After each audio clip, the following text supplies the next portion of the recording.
Sir, मैं आपका धन्यवाद व्यक्त करना चाहती हूँ। आपने एक इम्पॉर्टेंट मोशन ऑफ थैंक्स में मुझे भागीदारी लेने का मौका दिया।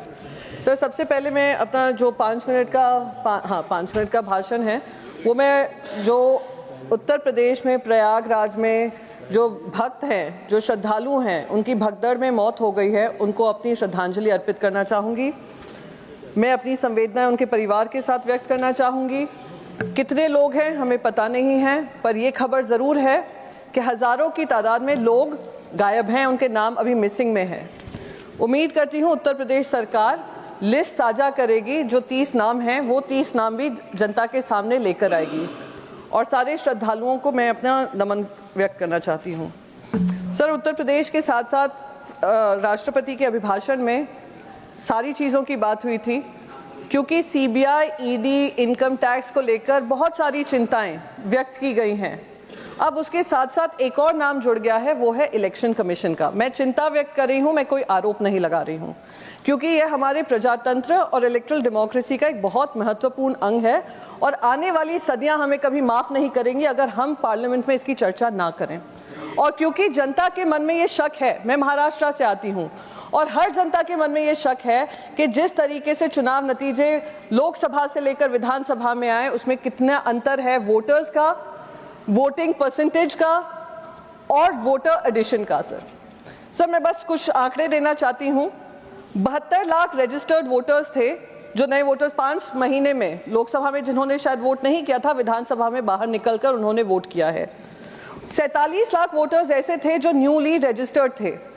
और मैं आपको बता दूं, 2019 से लेकर 2024 में करीब 47 लाख ऐड हुए थे। 5 साल में 47 लाख और 5 महीने में 48 लाख वोटर एडिशन हुए हैं। ये गंभीर चर्चा का विषय होना चाहिए, क्योंकि आज सत्ता उनके हाथ में है, कल हमारे हाथ में होगी। अगर मिसयूज होता है इलेक्शन कमीशन या कहीं से भी अंडरमाइन होता है, ये हमारी इलेक्ट्रल डेमोक्रेसी पे चोट पहुंचती है।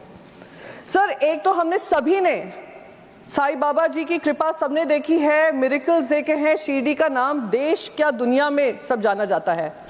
पर इलेक्शन कमीशन के माध्यम से, मैं इलेक्शन कमीशन को दोष नहीं दे रही हूं, क्योंकि न्यू वोटर रजिस्ट्रेशन हुए हैं, एक ही बिल्डिंग में 7000 वोटर रजिस्टर हो जाते हैं। वो कहां से आए, कैसे आए, किसने उसका वेरिफिकेशन किया, ये गंभीर चर्चा का विषय है। 7.83% वोटर टर्नआउट लास्ट के 1 घंटे में महाराष्ट्र में होता है, जिसका अगर हम एब्सोल्यूट नंबर्स में ट्रांसलेट करें तो 76 लाख वोटर्स आकर वोट करते हैं लास्ट 1 आवर में। तो ये सारी चर्चा का विषय होना चाहिए। सर, जो माननीय राष्ट्रपति हैं, उन्होंने पुणे और ठाणे मेट्रो स्टेशन के बारे में बात की, जो महाराष्ट्र के इंपॉर्टेंट 2 प्रोजेक्ट्स हैं। पर सर, उनमें 1 साल का डिले, 6 महीने का डिले और जो राइडरशिप है उसमें भारी कमी है, गिरावट है और वो लॉस मेकिंग हो रहे हैं। इस पे भी मैं मानती हूँ उन्होंने वाह भाई वाह तो लूटा है, पर सत्यता क्या है उससे देश को अवगत नहीं कराया है। सर, महाराष्ट्र में एक स्कीम का लॉन्च हुआ, जैसे ही लोकसभा में हार हुई, एक स्कीम महिलाओं के लिए लॉन्च की, जो कहा था लाड़की बहन स्कीम है।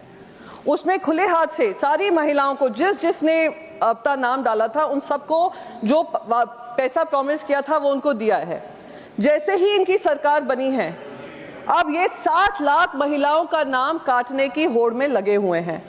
और जो महिलाओं को मिले थे, जो लाड़की बहन के स्कीम के अंतर्गत पैसे मिले थे, वो भी उनसे खींचने को लगे हैं। और आपस की छींटाकशी में सरकार में जो आने वाली जो स्कीम है, जो उनको पैसे मिलने चाहिए, वो भी उनको नहीं दिए जा रहे हैं। राष्ट्रपति जी ने बात की आयुष्मान भारत की। सर, पंजाब और हरियाणा के जो प्राइवेट अस्पताल हैं, उन्होंने आयुष्मान भारत स्कीम डिसकंटिन्यू कर दी है, क्योंकि 600 से 800 करोड़ का जो उनका बकाया है उनको टाइम से दिया नहीं जा रहा है। इससे प्रभावित कौन होता है? प्रभावित वहां की जनता होती है, वो गरीब जनता जिनको ये वादा किया हुआ है कि वो अगर हेल्थ क्या उनको फंड चाहिए उनको मिलेगा।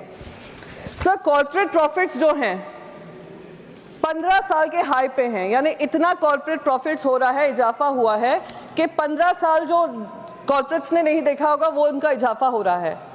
पर मिडिल क्लास की बहुत चर्चा कर रहे हैं, मिडिल क्लास को लेकर बहुत वाह लूटी है। उनका जो इनकम है वो स्टैग्नेंट है, जो सैलरीड क्लास है वो स्टैग्नेंट है। और कोविड के बाद से जो कमी आई है वो कमी अभी भी बरकरार है। जो सबसे गंभीर जिसको चोट पहुंची है वो सेल्फ एम्प्लॉयड है, self-employed citizens who are honest taxpayers of this country, 38% उनके पैसों में, इनकम में गिरावट आई है। उसकी बारे में कोई चर्चा नहीं की गई, जो मैं मानती हूं कि एक दर्दनाक और दुखदाई विषय है। हैव एंड हैव नॉट्स के बीच में जो अंतर है वो इन आंकड़ों में ही स्पष्ट हो रहा है, जो इसके बारे में राष्ट्रपति जी ने कुछ नहीं कहा है। मेक इन इंडिया की बात हुई सर, पर क्या आपको पता है कि 40% जो सरकारी बिड्स भी आते हैं वो मेक इन इंडिया नॉर्म्स को फ्लाउट कर विदेशी कंपनियों को वो बिजनेस देते हैं। करीब 6,000 करोड़ के जो टेंडर्स हैं वो विदेशी कंपनियों को दे दिए जाते हैं। उसमें से कितनी चाइनीज हैं मैं इसमें बात नहीं करना चाहूंगी, क्योंकि अगर चाइना के बारे में खुलासा किया तो ये इनको दर्द होने लगता है, इनको मिर्ची लगने लगती है।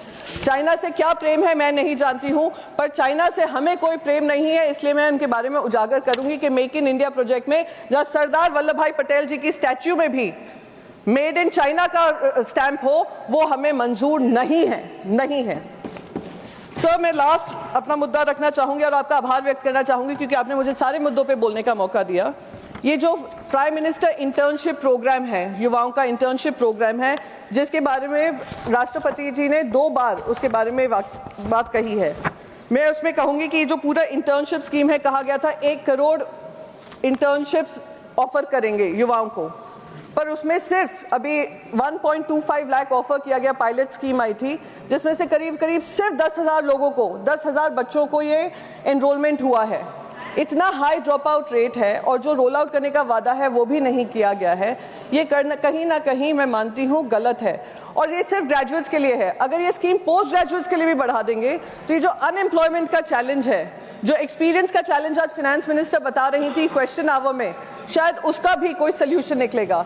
इन्हीं शब्दों के साथ मैं अपनी बात खत्म करना चाहूंगी माननीय vice chairman sir, and thank you so much for allowing me to speak. धन्यवाद बहुत बहुत प्रियंका जी।